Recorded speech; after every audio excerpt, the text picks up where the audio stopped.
Fine, I'll do it if it'll get you to shut up about it. Also, I know what the title says and what jumping to conclusions feels like, so no. This is not me tearing Last Light a new one for 50 minutes. It has problems, and I'll argue all of them, but there's way more to it than that. Metro Last Light is a first-person, stealth horror shooter with heavy philosophical elements. Developed by 4A Games and published by Deep Silver in 2013, it broke the mold by looking at all the success the original had from being based on a book before going, nah, and throwing it in the trash. Contrary to popular belief, by the uninitiated, the game is not based on Metro 2034, despite being from the same author. Instead, in a weird "know you" vicious cycle situation, Dmitry Gluchovsky used Last Light as inspiration for his third book in the series, Metro 2035. That book picks up from the true ending of Last Light before doing its own thing, and then went on to inspire the third game in the trilogy, Metro Exodus. So what you end up with is basically two distinct series, constantly aping off each other without ever being full adaptations, running in this sort of light world, dark world parallel where the games kind of explore darker themes, but then you're out here leading a monkey through the forests of Moscow like it's a Saturday morning cartoon, whereas the book will leave you wanting to kill yourself. As before, we have two options that we can, at least technically, choose between, and running through the Steam forums and Reddit, people are still asking about the differences between Redux and the Complete Edition. This was also the highlight of my coverage of Metro 2033, so I thought it's at least worth mentioning. But there ended up being a bit more to it. From memory, there weren't that many differences between the Complete Edition and Redux. The two versions are way closer together than 2033 ever was, and is basically beat for beat when it comes to dialogue and cutscenes. But after replaying both, there actually are quite a few key differences. One that's going to sound insane is that, for me at least, the Complete Edition was way more stable. That one only crashed twice, and both times during the exact same event. But then I was summoned to duty. Mom said with my luck. Redux, on the other hand, crashed 5 times in the first hour. The fix, in my case, was disabling tessellation, supersampling, and PhysX, with PhysX being the big one, and probably the only change that actually mattered. I've also seen people say that didn't work for them, and PhysX was only dropped on the 50 series Nvidia cards. I'm on a 4090, so this shouldn't have been a problem in the first place, but who knows? Maybe they screwed something up across the board in a recent update. On the other hand, with both games maxed out, Redux does look a bit cleaner and crisper. And at higher volumes, the sound mixing also seems noticeably better than in the Complete Edition, which frequently enjoys attempting to burst your eardrums. Over here! But that's just the general overview. Unlike 2033, this game doesn't really need a full side-by-side breakdown, and I'm not structuring every section around Complete Edition versus Redux like last time. That said, I did play both versions to full completion, and I'll point out the major differences as they come up through the video. As a disclaimer, this is a sequel to both the original Metro 2033 game and book, and it picks up right after the canon ending. If you haven't played that, read the book, or watched my video on it, Metro Last Light will spoil that ending in the second scene. There's just no avoiding it, so you have been warned. Look, sequels are complicated. There's only so many ways in which I can say, yeah, it's kinda like the original, especially in a shooter with similar themes. It doesn't help either when Artyom wakes up in what looks like the exact same room with the exact same view, same exact neighbor, same exact guitar, and same exact con. It's me, Khan. Wait, what? The game picks up after the true ending of Metro 2033, which I will now be referring to as OG Metro, because 2033 is friggin' clunky to say, man, with Khan shaming you for the outcome. After securing D6, you'd have climbed the tower, confronted the Dark One guard, and set up the targeting system for the nukes meant for their nest, located on top of the old exhibition station. Assuming you were a good boy, Artyom gets a choice of whether he goes through with it or not, and canonically, he watches the world burn. Seeing his complete willingness to opt directly into the nuclear option, Miller immediately accepted Artyom into the Order of the Spartans, a sort of defenders of humanity, fully neutral when it comes to the factions forming around the Moscow metro. Their job is simply to defend humanity from outside non-human threats. They move into the newly conquered D6 station as their new base of operations, and the game starts with Ullman saving Artyom from Khan's weird hippie ideology. And at the end, much to Khan's absolute disdain, you're sent on a mission to finish off the Dark One survivor that he had found. So that's the full premise of the story, but let's go back to the sequel conundrum. One of Last Light's biggest advantages is that it's not an adaptation. Gluchovsky did work as a consultant for the story, but it was a 99% in-house 4A Games concoction. That means almost full creative freedom. Almost, because this is also a direct sequel to the OG Metro, which was based on an internationally best-selling book. There's still some serious expectations to fulfill, but we're in luck. If you compare it strictly to the Redux version, the general vibe is there. The tone is nowhere close to the nihilism of the book, but there are signs. Is she breathing? I don't fucking know. Am I a doctor? She's quiet now. So, I You game? No, man. I'm not into corpses. Shit. Now you spoiled the mood. There's quite a wide variety of both action movie cringe and general good writing. I like this guy sounding like a bwahaha kill villain, but then his motivation being a bit more stoic. Shit, I'd love to give me a commie. Everyone's a veteran but me. The game has a lot of heart. The problems appear when you start comparing it to the original Metro. The original Last Light is a very clear vision of what they went for 1 year later with the Redux version. So it's an action game and they make it abundantly clear very early on. Initially, I wanted to just judge this completely on its own. It's now an action horror game rather than a horror game with action elements, and especially for video games, that's no intrinsically bad thing. Together with the fact that this was not based on a book, you can see it as foray into making a completely original entry in a popular IP. But the truth of the matter is that if you're here from OG Metro, or from the book, which would have been the case when the Complete Edition came out in 2013, then you're expecting a certain kind of tone and atmosphere. I also just simply couldn't get away from constantly going, well, that's different, so I might as well front-load my bias. I will be comparing certain elements of this with OG Metro throughout, while trying to stay as objective as possible.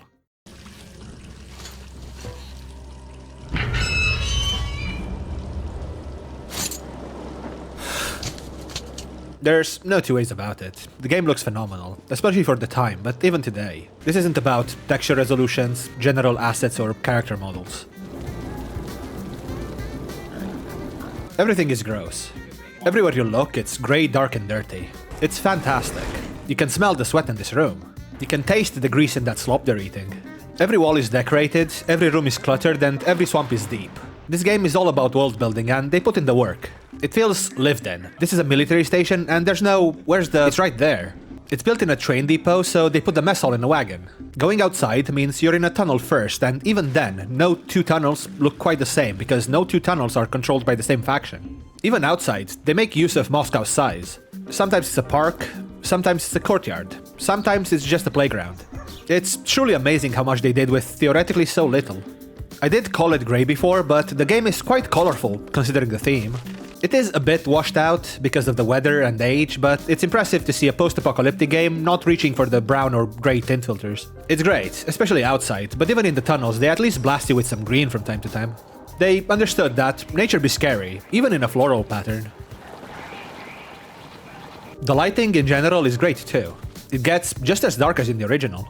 I tried turning gamma down completely, and you can barely see anything, even when there is light, so that may be too much, but that says even more about how much work they put into this aspect. The art direction is truly astounding, and I genuinely can't praise it enough, so then why did they shoot themselves in the foot? What's this, foray? Did Artyom write this? Did it get published? What's with the cover? How about this? It's 2034. Is this a time-traveling prop? I mean, I get the hustle, but are you seriously gonna kill your immersion for a cheap plug? Oh, come on. Now, the OG also did this, and I just didn't mention it, but it still wins out in my eyes when it comes to immersion, even on no HUD. And it's mostly because of the sounds, which I'll get into, but they also tend to break it visually by doing the occasional stupid shit.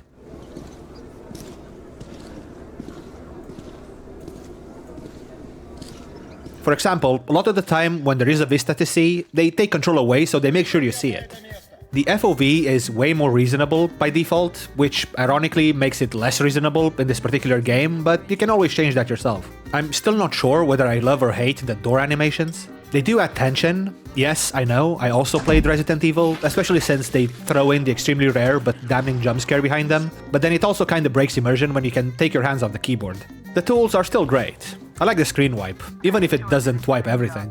Having your mask be dirty and broken does help quite a bit in bringing back that claustrophobic feel from the original. You still have your PC/filter clock in both digital and anti-zoomer, and that can break immersion when it makes me feel like I'm experiencing an atomic blast. The worst part? For the longest time, I thought you can't charge your flashlight anymore. You can, but the bastards made it so you can't use it as a stress toy when the charge is full. The weapons look great, especially with the new modding system. It's the classic, barely holding together jank that you've come to expect. Last but not least, it's character models, and they're way better. It isn't perfect by any means, but compared to the uncanny valley from last time, this time it's more of a typical and expected, all Russians kinda look the same sort of deal. I never quite got to see the same model over and over like in the last one, except for the women. Anna in particular feels like she stares right into your soul, which is appropriate for a sniper? I don't know. Look at the kid model. That's a nice human kid model. Police suggested that we share the wealth inside D6. He might actually agree to... Sounds is where it gets a bit rougher. And it's not the ambience. Listen to that ambience.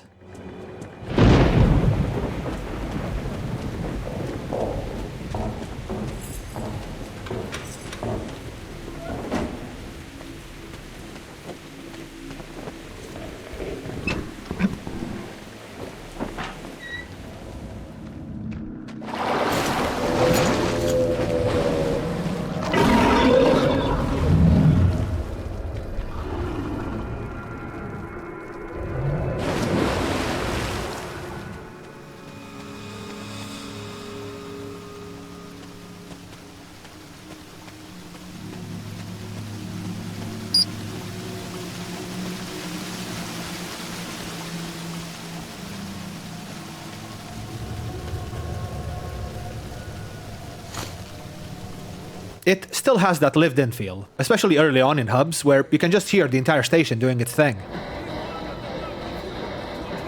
Death and decay. That's exactly why we need theater. On the other hand, the mixing can be borderline bad. You'd hear a group speak through a reinforced train wagon window at the same pitch as another group talking right behind you. An Oberstführer. He told me all about their standards, about the racial struggle to keep humans free from mutations. When you get noticed in combat, everyone loses their shit, instantly, and it feels like that opening up light in pitch darkness and being surrounded meme. Animal noises can legit blow out your eardrums if you have the volume even remotely loud, and the cherry on top is that it's just for the spooks. The mutants might not even be there.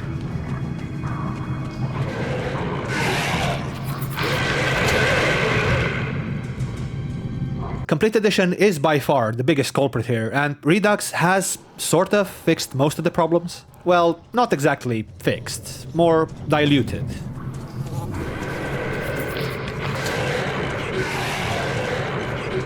We have music stings galore. Feel like this music. Combat music is back. Oops, you're getting spotted. That one is better than in the original Redux because it at least can't overlap with itself like it's a comedy skit. What isn't better is the uh-oh big monster sound. That one can play and you don't even see the monster.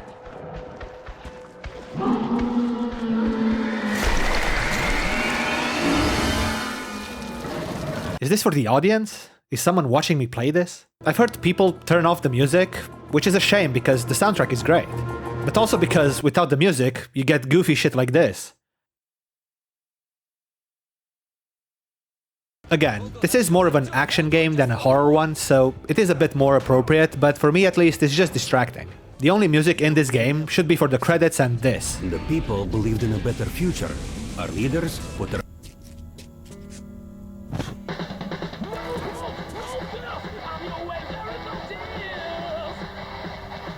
So yeah, for sound effects, it's all pretty standard. I still noticed some of the stock wind and creaking door sounds. The monsters will still make you shit your pants out of nowhere, and I can't really complain about the guns anymore. I even found out recently that 4A had an entire team of people dedicated to making sure the gun designs would work in real life and recording the sounds they make ambiently in different environments around Ukraine. That was for Exodus though, but it just goes to show that when they have the budget, they go above and beyond. Let's end with the voice acting. Last time it was honestly way more contentious than I would have ever imagined. Some people are just deranged. Most people agreed that the English dub was a travesty though, so that's fine, but there were still people nostalgic for it, which is okay I guess, and some other people that didn't want to have to read subtitles. What subtitles? Нет, там скоро один фюрер останется. Как же мы жить теперь будем? We're back to the ever-present Cold War dispute. English or Russian? Let's start with the Russian. It's not all around objectively better this time around. There's more people phoning it in, performing in the reading of the script style. Дьявол, вот эта скорость, как это он? Обходи слева, он еще там. But the deal breaker will again have to be subtitles. They just don't do it, for most of the chatter.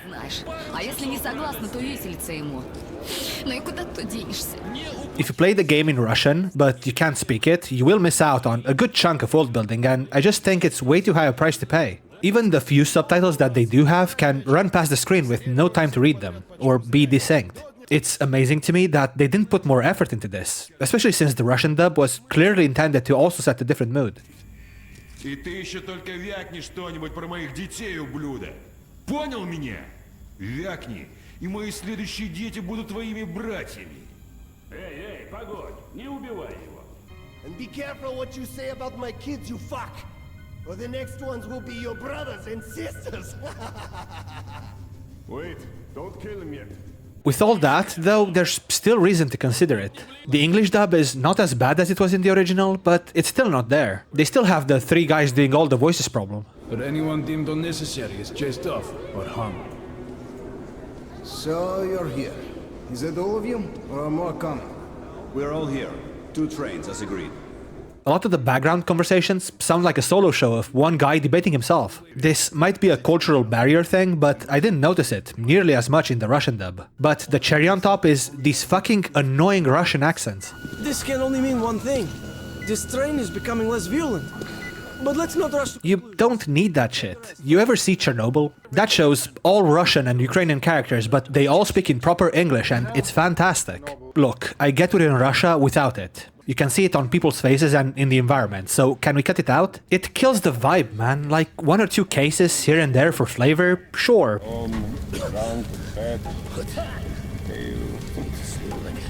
Fucking overgrown mud. I'm a soldier. I followed orders. Especially if you have a guy that can do a really good one, but all the time, it's also tiresome. They didn't even fix it in the Redux version, which is the least they could have done. If anything, I think Complete Edition had more subtitles than it, but I'll give them the benefit of the doubt. If a 4A representative lets me know that all the subtitling budget went to jiggle physics instead, then I get it. Totally acceptable. As for now, stick with English, for at least the first playthrough.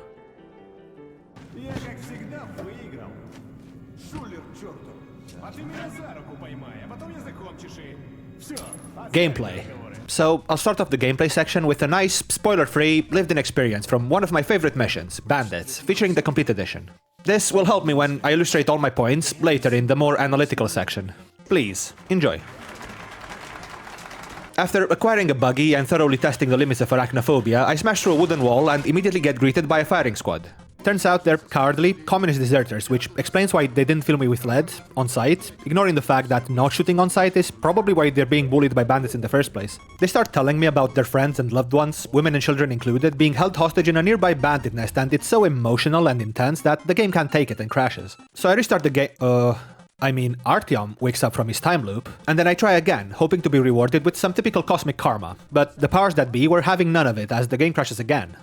That must be the bad karma. Seeing as how they couldn't be reasoned with, I just leave the survivors on pause and start on foot towards my objective, because that metal beam on top of the now decrepit rail car kinda made it look like it was out of commission. On the way, there's a woman screaming bloody murder as she's about to be engaged in a struggle snuggle. So I punch at the lookout, then sit there helplessly behind the goon, waiting for him to kill the poor woman, because apparently taking this guy out non-lethally only works on Redux. Never mind.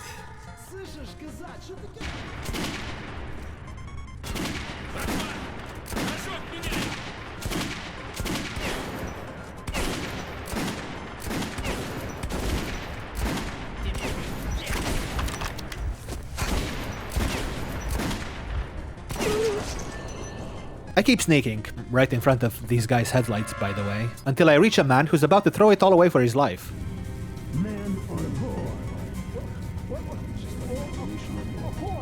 I save him, and in return he helps me by moving a rail car so I can drive through, which is interesting because I didn't drive here to begin with, and his rail car wasn't really blocking any path. But I'm too busy looting all the bodies to question the logic, so I just keep going on foot through this heavily radiated zone.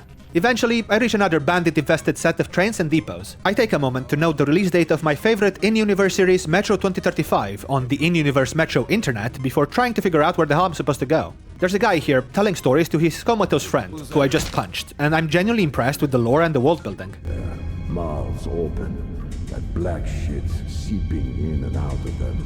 It's exactly what the series does best. So naturally, I punch him through a milk jug and continue wandering around like an idiot, looking for those damned hostages. My magic compass was guiding me through this wall though, so I had to look harder. Sure enough, there's a tiny lever, in plain sight, next to 3 goons I already knocked out. I pull it, and despite this never happening the 50 or so times I did it before, around 20 guys start screaming like it's all my fault. At this point, I kinda just gave up on the immersive metaphor and just restarted the mission, from the menu. I also punched everyone out again, because there's no checkpoints in this section, and I made sure to include everyone who wasn't sleeping. But when I pulled the lever, I discovered that apparently this door also functions as an alarm clock in the Metro universe, as every sleeping guy instantly wakes up and starts shooting me through the wall. Not discouraged, I restart again, making sure to also punch the sleeping guys this time.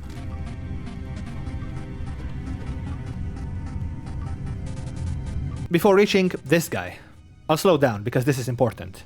Punching this guy triggers this guy to trigger the alarm, which ruins my achievement. And it did happen, around 5 times, before I finally figured it out. It was so simple, I felt so stupid. You obviously just go up to the guy and punch him. But this time my room's feng shui was properly aligned or something, I don't know. All of this just works. So I pulled the lever and another section opens up. From here on it's more of the same, but there's this genuinely amazing vista at the entrance to the bandit nest and some war crimes on the other rail. There's also this guy who doesn't see me because the light is flickering, presumably constantly resetting his line of sight. I do eventually reach the goal where, after another 3 or so attempts at finding just the right spot to punch this guy on no HUD, I kinda just give up and shoot him in the face for a moral point, an achievement, no hostages, and a beautifully decorated wall that I can't walk through.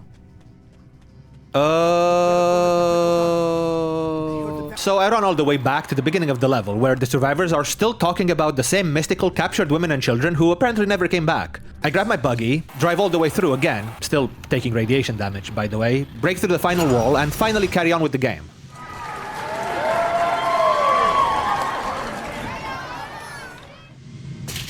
I think that's a pretty accurate representation of Last Light, honestly. Like, 100% accurate. Брателло, бросай шмару! Тут лошок какой-то приполз! Мочить будем! It's functional, but kinda janky. It's immersive, but then it tries to sell you meth in a back alley. And it's pretty much just a vehicle to get you to the next cool thing to see. I could just leave it there, and you got the full experience of the stealth gameplay, but there are some things worth mentioning, so I'll elaborate. There's essentially 2 ways of playing Metro Last Light, and the game's ending requirements kinda punish you for mixing and matching. It's the classic, loud shooting or quiet stealth. I'll start with stealth, since it's the true path. This is also the biggest difference between the 2 versions. In the Complete Edition, stealth is brain-dead easy. I booted the game on Ranger Hardcore off the bat, and if I wasn't doing achievements and stuff, I would have finished it without dying or getting spotted once. You're essentially invisible in darkness. There's no indicator for it in the Complete Edition, but you can make a calculated guess. You can straight up walk through people's line of sight, if you don't stop, headlight or not, and you won't get spotted. I'm not kidding, here's some clips. Huh?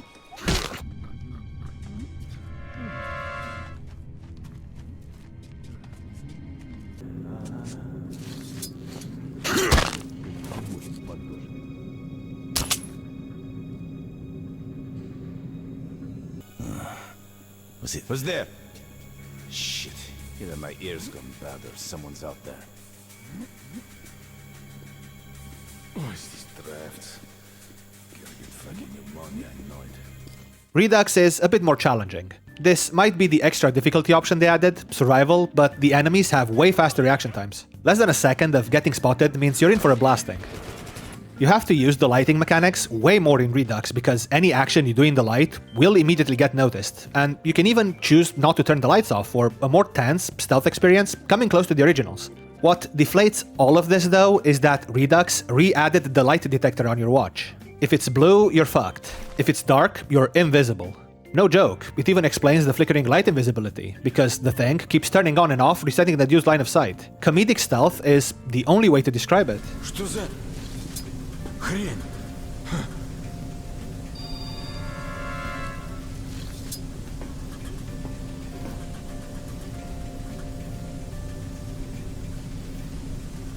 Эй, какого хрена?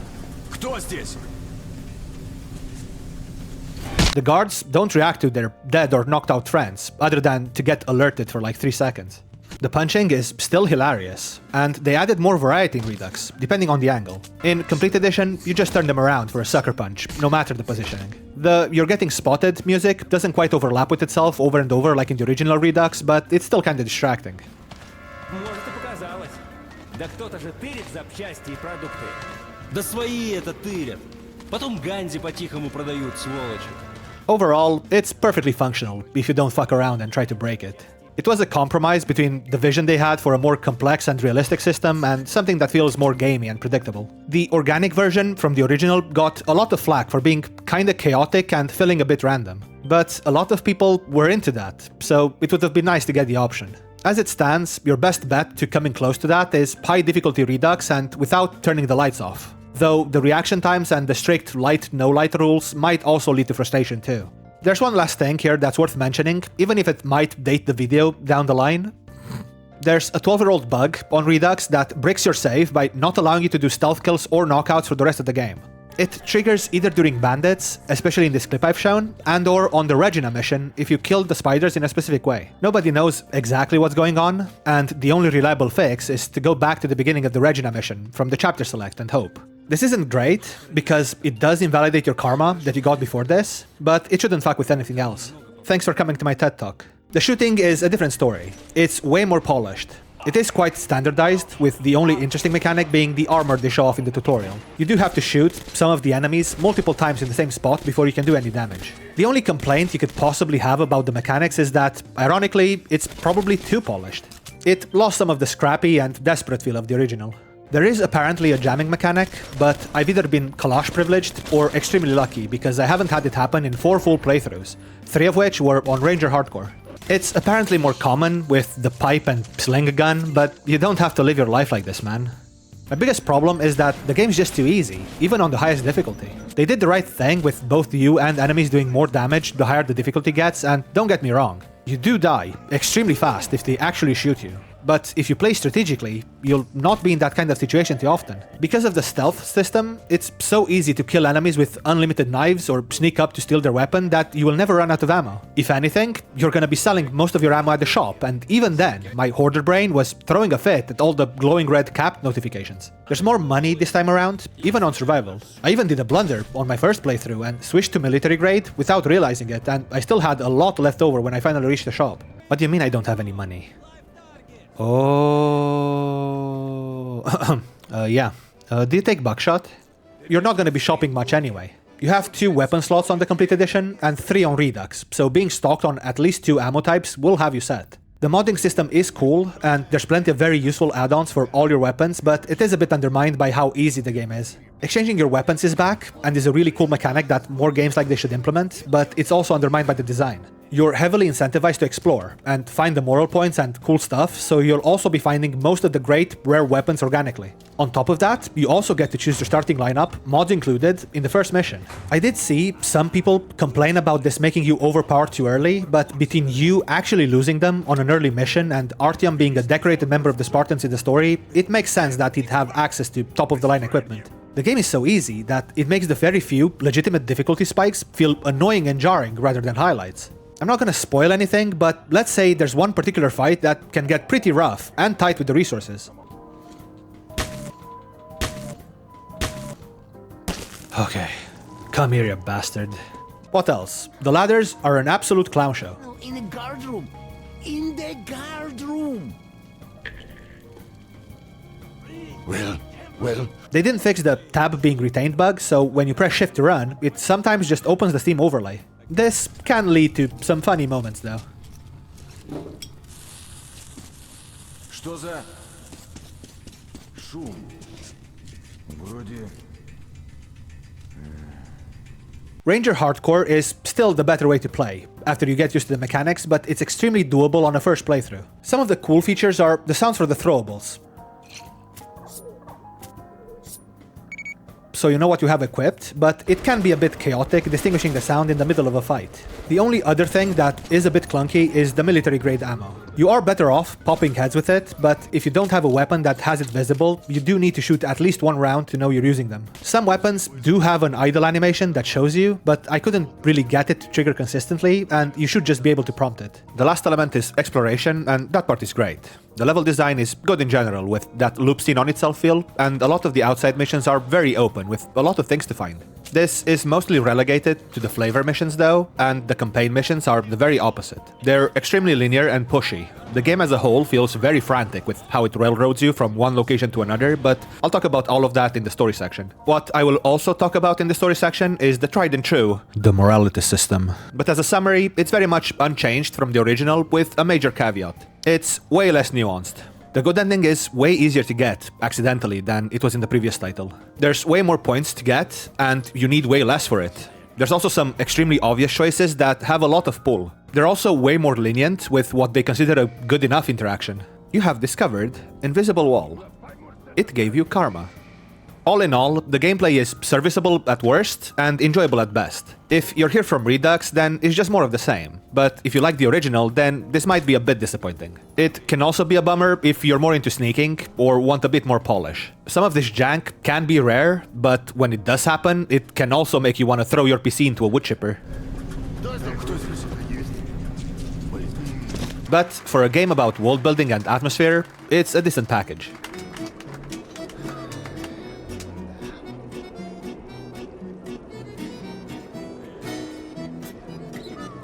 You're probably not gonna like this part, so here's a quick, zero-plot, general vibe summary in case you want to jump off early and experience the story yourself. I said before that one of the game's biggest advantages was not being based on a book, and that was a lie by omission. What it really means is that you have more freedom, which can be a double-edged sword. You no longer have the safety net of a best-selling book that already proved itself capable of delivering a coherent story. If I had to describe the story of Metro Last Light in one sentence, it would be the best effort of a very smart 12-year-old. That's probably a bit harsh, but hear me out. The plot is very and then-y. You don't want one scene that's just like, well, what was the point of that scene? But we can take these beats, which are basically the beats of your outline, and if the words and then belong between those beats, you're f***ed. The morality is great, for a G.I. Joe episode. There's some fantastic connective tissue, but the actual substance is kind of basic and cliché. One of the best reasons to experience any Metro game is the world building, and that part is fully intact. Listening to people talk in safe hubs or even enemies around the campfire is great. They don't pull any punches, despite the clearly lighter tone. Some of these characters have gone through some shit. Even without words, sometimes what you see is enough to put you in a mood. The second element is the anthology feel. Metro 2033 was a linear game with a clear goal from the very beginning, but it spent most of its runtime showing you events and situations completely unrelated to that goal. Artyom was basically on a road trip, visiting different exotic locations and getting a taste of their way of life, like he always dreamed of when he set up that sightseeing wall in his room. Last Light does something similar, but it's much more focused on the central objective. Your initial reason for leaving the bunker is basically resolved in the first mission. After that, every mission just sets up the next one. That's where the "and then" feeling comes from. It genuinely feels like they were making it up as they went along. That doesn't mean that there's less to see. Quite the contrary. Last Light is more diverse than 2033. But because the plot is consistently setting up the next event, it also feels rushed. Some locations feel like you could get lost in them for 10 missions, but the game is always pushing forward at a frantic pace. The third element is the morality system, and as I mentioned before, it's way more cut and dry. The straightforwardness applies to the writing too. In the original Metro, it wasn't always clear that what you did was morally good. Playing an instrument, listening to your stepdad talk even when he was saying morally dubious stuff, humanizing bandits while they were casually discussing doing monstrous things. Sometimes, if it's hostile, you just fucking kill it. That's it. Everything is way more obvious in Last Light. Rapist bad, shoot him good. Bear mauls your face to protect its cubs. Protect the bear to protect the cubs. Give the kid his limited edition one-of-a-kind teddy bear. The naughty station fair con artist stole it. I mean, it's not bad. It is a morality system, but that's exactly what made it great in the original. It wasn't really about morality. It was about humanity.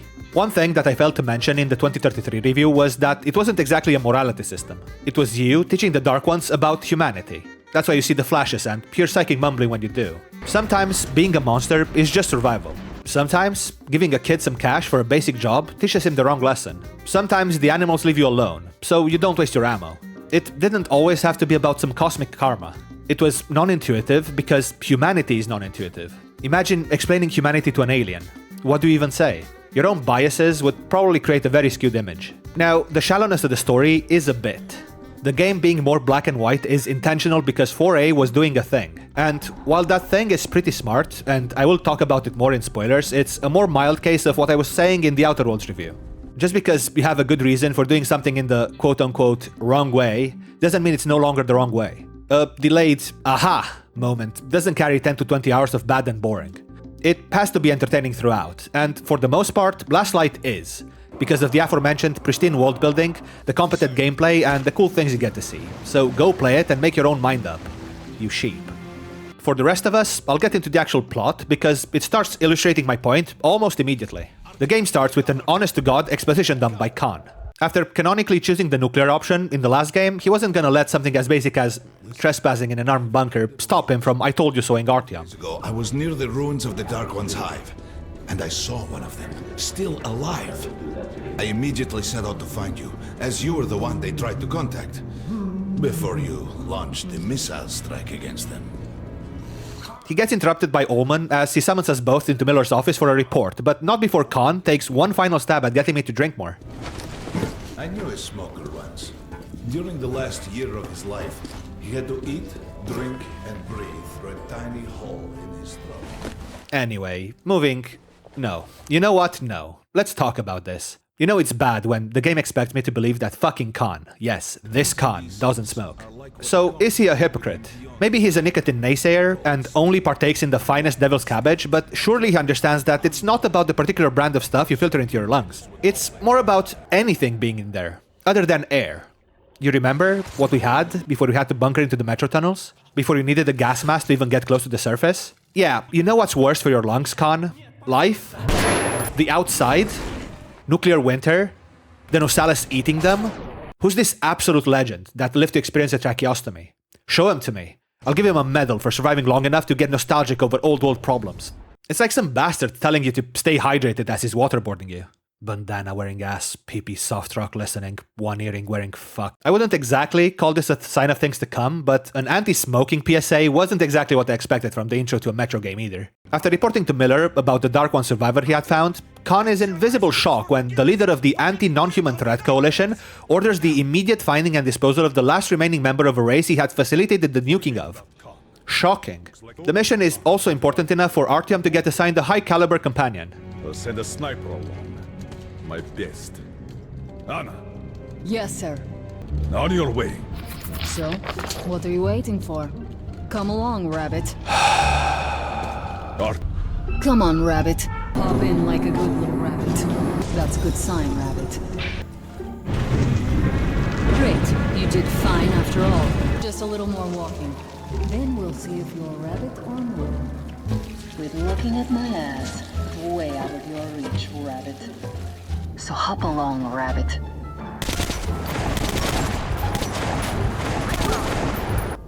Maybe you're more than a rabbit after all. We do eventually manage to catch the little Dark One, but Pierre roofies Artyom, with him only waking up just in time to be taken in by the Nazi faction. Over there, we meet Pavel, while on death row. A red soldier that, after helping him escape and going through an Indiana Jones theme park ride, we set off on an Alexandre Dumas-themed adventure. We get a good few missions with him, building up his character and relationship with Artyom. It's pretty good and well-paced. This includes Pavel getting captured by the Nazis, again, and almost getting hanged, some roadside picnic-style flashback anomalies, and a very spooky web developer-inspired section. It's a lot. All ending in finally reaching the theater station, where after a short break we'd be setting off towards home. And this is as far as I can go before the reveals start dropping like the stock market. I will only be going through the main plot thread, leaving aside most of the flavor missions. But I do want to talk more about where the story truly starts going off the rails, so if you don't want spoilers, go to here. There was something in the drink. Pavel betrayed us. It's pretty great. It really comes out of nowhere. I mean, he is a commie, so it's probably not too surprising, but there's no blatant tells. Pavel acts this perfectly too. He's very business as usual, but he still kinda feels bad. He was a high-ranking Reds officer all along, and a high-ranking Spartan is too big a price for the motherland to pass up, despite the circumstances. This telepathic mutant, the so-called Dark One, is of extreme scientific significance. Tell me all you know about it, and I will allow you to keep your life and your job with the Rangers. But, as my spy, an operative, Just like those musketeers. One for all, and all for... Secretary General Comrade Moskvin. Are we sure this isn't the Nazi camp?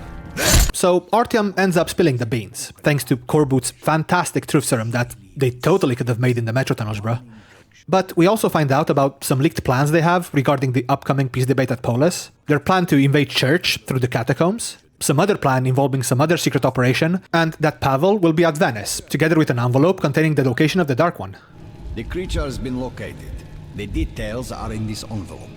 We also meet Lesnitsky, who was established earlier if you were to sit there at D6 and pay attention. We now suspect Lesnitsky was a sleeper agent, but we haven't verified who's running him. He apparently brought something for the Reds that is vital for all their secret plans. And all of this in just the span of a 10-minute mission. Hope you're keeping up. Oh, we also get an extremely concerning flashback while drugged, where child Artyom gets saved by some watchmen by none other than the Dark Ones themselves. As we're waiting around to get two in the back of the head, Moskvin's kid, that he brought in during the interrogation for some character building, decides that he's entering his rebellious phase now and lets us escape. As we crawl through the pipes, we also get a bit of foreshadowing when we see our evil dictator be kinda submissive towards his evil vizier. This is unacceptable. It's very simple, Comrade Moskvin. We all stand together, arms linked against the wind. Or it's every man for himself. So we're off to find Pavel, and after some more adventures, we catch up to him in Venice. He's kind enough to tell us about the Dark One's location near Tyabraskaya, completely uncoerced. Uber lad. Immediately after, though, he has somewhere to be, so we're left being led to the surface by this guy, who acts very familiar for his one paragraph on the wiki. Poser. I'm glossing over a lot here, but it's all just flavor missions and world building.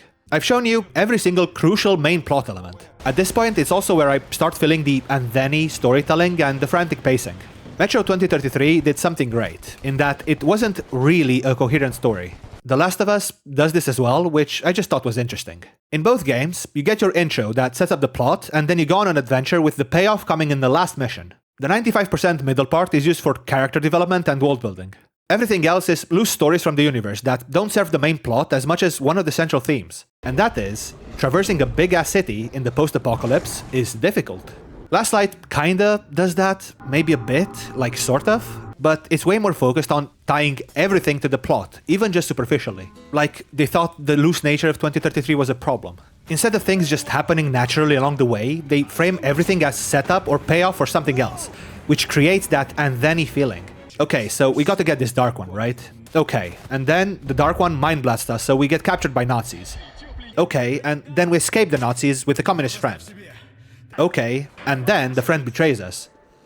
Okay, and then we escape again and find out about some other stuff that requires us to be in some other place, and you get the idea. The real driving force of the game is what happens in between those plot beats. Moscow is a big city, and I can only carry 20 minutes of air before I die, so how do we get from point A to point B? Well, we use a raft. Maybe we scavenge for more air. Maybe we go underground for a bit. We meet people and see locations as a result of the fact that traversing a big-ass city in the post-apocalypse is difficult. It's all interesting and immersive, but then we can't dawdle because the plot implies urgency. Look here, Artyom. Complete the mission and get back here quickly. A war is coming, and I'll need every ranger at his post. I'll get to this. If I'm lucky, our people will be waiting for me at the outpost in the abandoned church. On our way to Tyabraskaya, we get spotted by Anna, who luckily was just out on a reconnaissance mission, and we get to spend the night at church, where, luckily, Lesnitsky attacked just as soon as Artyom was there, so we can see Anna get captured, and luckily, he's on his way to our destination at Tyabraskaya anyway. Now, I could go on forever with how basically none of this whole sequence makes any sense, but I'll give you the fast and loose. 4A knew they fucked up. On the Complete Edition, Anna only notices Artyom once he's basically in front of the church, making this whole endeavor completely random and convenient. In Redux, she's been sending radio messages around from the very beginning of the mission,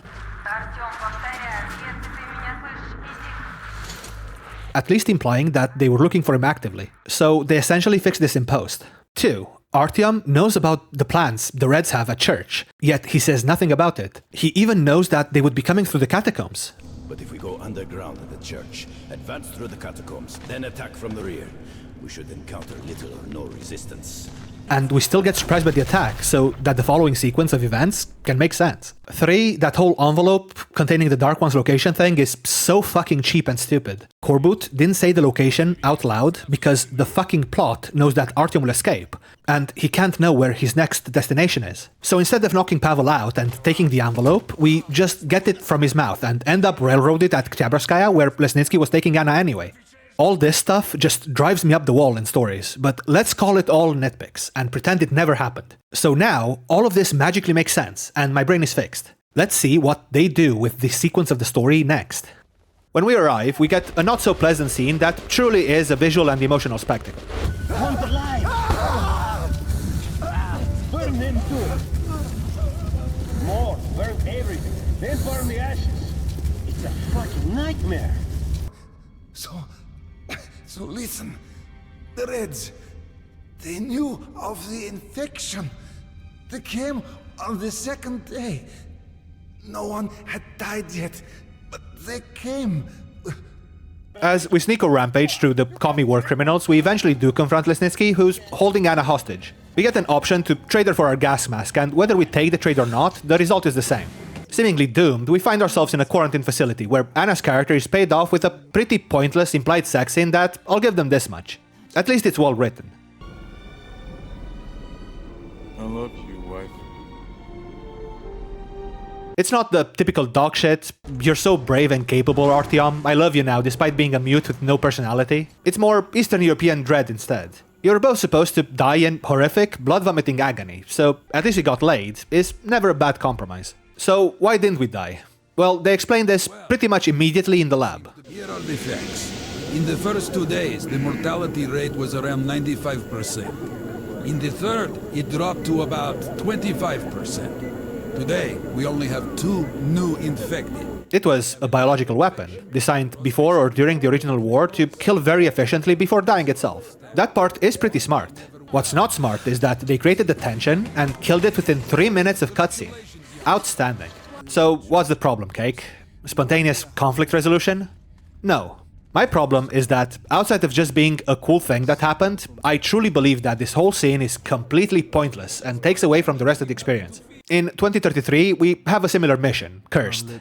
There, we find the station defending itself from endless hordes of mutants, running out of resources, able-bodied people, and also just people in general. It's all a mess, and we resolve it by coming up with a spontaneous solution.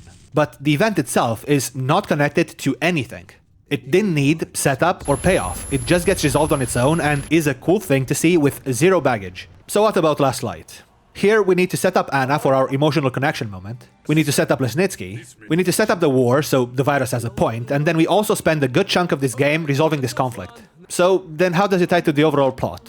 Well, Anna gets a total 5 minutes of screen time, I counted, and is probably the weakest, most misused character in the whole game. Lesnitsky is used to reinforce one of the main themes of the story, but then another, way better built character serves the exact same purpose while also making me give a fuck. So he's redundant, and then the Spartans just never mention him again.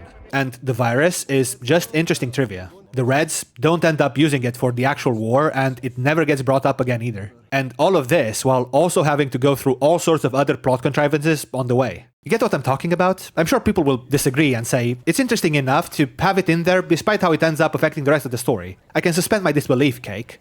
Fine. But they did the same thing in 2033, while not killing their pacing. You don't have a manuscript to follow, so you can write anything. So then why this? Why like this? Why did you write a story with an implied time sensitivity in this game about world building and atmosphere? Why can't you make it so that I get to explore more of this universe while not making the plot feel less urgent? They wrote themselves into a corner is what they did. More importantly, Pavel lied. He sent us on a wild goose chase, so now we have to resolve this problem too. We do so by meeting Khan and going on an honest-to-God spiritual adventure with the purpose of fucking echolocating the Dark One in the Spiritverse. Again, great scene. Khan is a great character that's fun to be around. You can pick it up. I think it's for you. It also enforces some of the more hippie spiritual themes of the game. The Metro is a living, breathing thing with a heartbeat, a soul, and a mind. But there's a war brewing.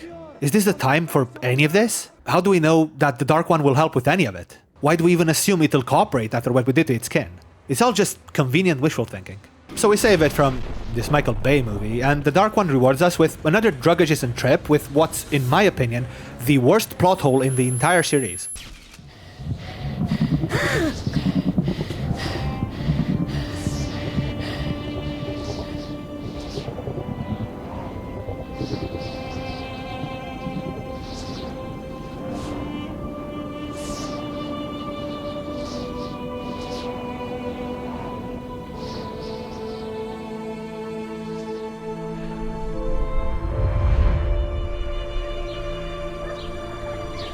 Mom?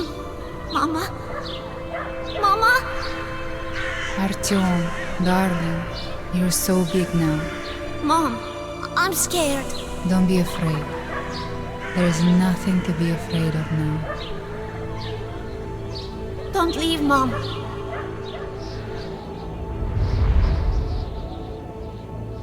I'm all alone now. You're not alone. You're the first. We remembered you and were waiting. We could remember all the thoughts of our race. And you killed everyone. And now I'm alone. So it was never just some evolutionary trait, or some weird quirk that Artyom had. No, it's the Dark Ones literally saving him and taking him under their wing. All of this is mostly implied, but still. Can you hear anyone's thought just by touching them? With Artyom, it's different. We can talk from afar. He was adopted long ago. This last line, we remembered you and were waiting, completely deflates the whole interaction he had with them in the original game. Not to mention, this would have been such a fucking impactful event in the life of a child, and he just completely forgot. Oops. Okay, whatever. There's also the problem with the baby knowing that Artyom nuked its family, but I guess he just gives us another shot at forgiveness. Kumbaya. Fortunately, this involves one of the better segments of the game. We get to take the little Dark One on all sorts of adventures, and it's great. Seeing it wear clothes, learn to walk on two legs over time, and generally interacting with the environment and Artyom is exactly what the story needed more of. You humans killed all your people. Strange, foolish, evil. I could have done with a bit less of the human bad dialogue, but hey, one step at a time. What's also good is that the adventure also carries forward momentum this time, as we're actually going towards the Polish peace debate. It also ties into that interesting thing that everything has been building towards, that I'll get to later. I'm starting to understand why you people kill. There's three main plot events that happen here. The first is navigating through a mutant habitat with the Dark One getting very cross at us for killing animals. You can mostly avoid all of them, like you could in a lot of missions in the original, but there's a problem. For one, it wasn't really an option until now. Unlike the original, most of the monster interactions up to now are off-screen or extremely hostile. You get way less opportunities to just walk around the mutants, so you're already primed to shoot on sight. With that in mind, in this section, they do their absolute best to get the monsters in your face as much as possible. As long as you don't move or shoot, they won't do anything, but then how are you supposed to know that? I mean, look at this. If you're trying to make a point, then at least don't try this hard to sabotage it. I don't know. The second encounter is with Lesnitsky's group. For the most part, it's just a standard human mission. You can go ballistic or just sneak up and knock out everyone non-lethally, including the man himself. If you do so, you then get the option to kill or spare him, and this is where that previous section falls on its head completely. I've shown you every single interaction with Lesnitsky. There's absolutely no reason for this to naturally be a difficult choice. Most people would just kill him on principle, without second thought, but then the choice has disproportionately more pull for the ending you get. It's a major choice involving a character you have no reason to care about sparing. It's also completely redundant, because the third and final encounter is the exact same thing, but with Pavel's group. Now, you can also do this one non-lethally, but that's a can of worms I'm not gonna open right now. What's important is that it ends in the same way, with you getting the option to kill him or not, and it's a totally different story. Pavel saved your life on multiple occasions. You saved his. He's well acted and fleshed out.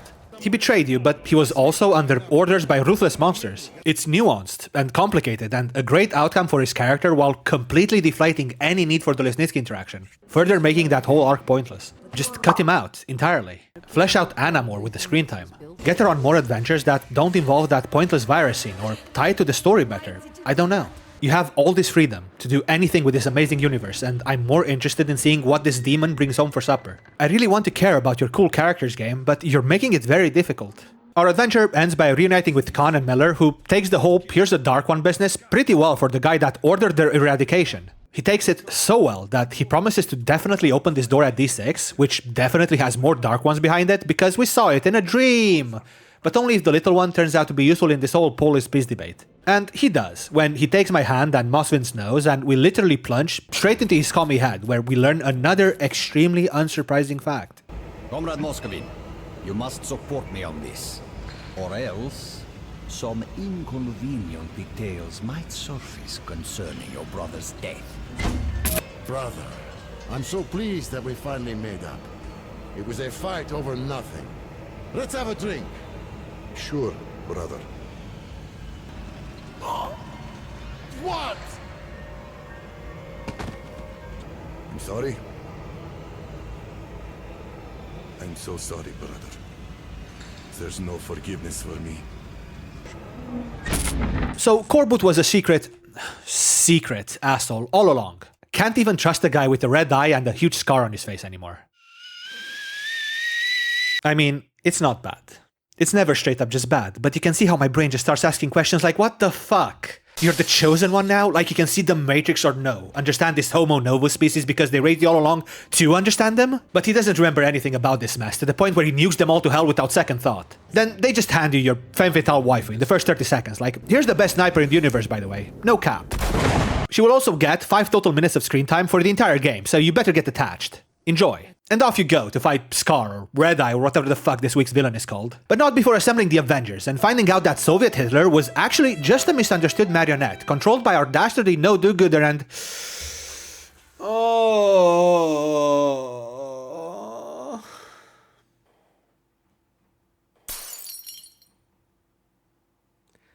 It's on the cusp. It rides that line between smart and cringe like it's surfing.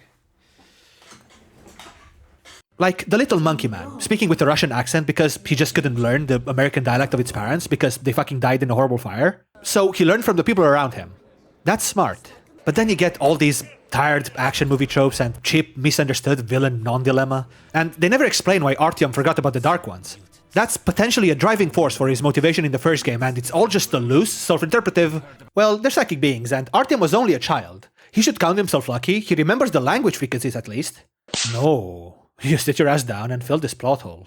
And it better make a lot of sense too, so I can figure it out on my own, without the tinfoil and the doctors with the funny jacket standing by.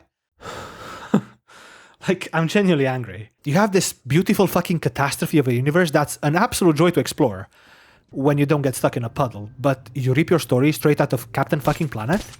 Have some self-respect. Took me by the throat. And he's storming the D6 now. And there's that virus. And if that falls into Corbett's hands... So after Moskvin spills his guts, we rush to D6 that was already in bad shape, and we prepared the last line of defense, followed by a pretty intense and well-done battle scene. As our troops slowly get whittled down, we finally manage to pull through by destroying a massive rail tank and thwarting a fucking flamethrower shield wall formation. I'll say that again. A fucking flamethrower shield wall formation. Absolutely terrifying. With the day seemingly won, Miller reveals that there was a plan B all along in the form of explosives planted all over D6 for a sort of mad strategy. The facility is great for demolition. That he should have revealed to the Reds for leverage and not Artyom at the end of the fucking battle, but whatever. What's one more plot hole, am I right? Corboot didn't really get his end-of-game screen time though, so he bursts through the wall, downs the remaining Spartan forces, and has his obligatory Mojo Jojo Wiener speech before Artyom can't take it anymore and reaches for the self-destruct button. And this is where the story branches out based on your morality points, and the game luckily gives me a reason to end on a positive note. If you went out of your way to keep your karma positive, the little Dark One would stop time and resolve the situation without the need for self-destruction. If you didn't, then it all goes boom, along with all the Reds, Spartans, and Artyom, and nobody gets D6 now. Nyeh. So here's why the ending redeems some of the story's cliché nature and what I think 4A was going for. The morality is shallow because we're not building Artyom's character this time around. We're building the little Dark Ones instead. It grew up without the guidance and knowledge of humanity its parents had.